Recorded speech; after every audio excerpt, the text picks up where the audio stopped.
Okay, now we're actually going to color in our final part of the painting, which is the mountains, the foreground there down below. I'm taking some white here, adding in some black.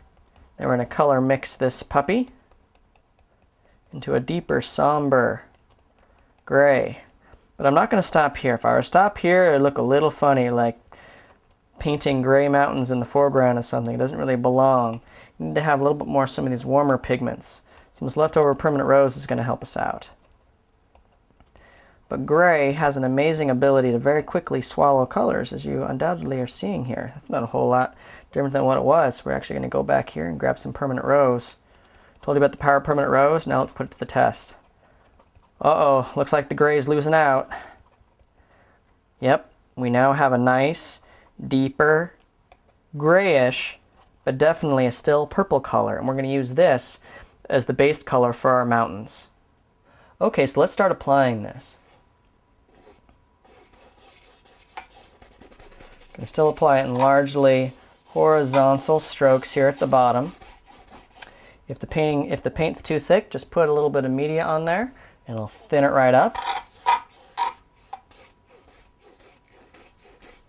All the way up near here where you're only going to have a thin strip of blue.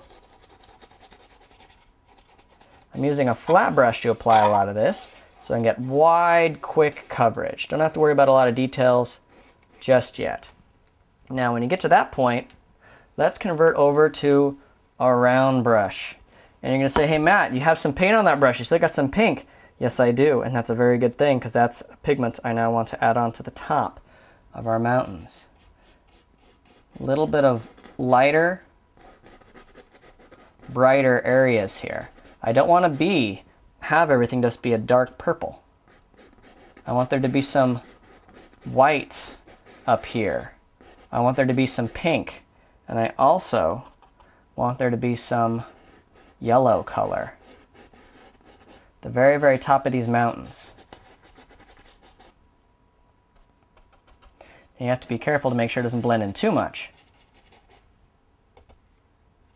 But in general, you can basically bring in enough different pigments in here to make things unique enough. And the smaller the brush, the more detailed these mountains will be. If this isn't detailed enough for you, no problem. Switch from your round brush, bring out your small brush in here to do much more fine articulations and color blending on your mountain foreground. One rule of thumb, the lower you get on the mountains down here, the darker your color should be.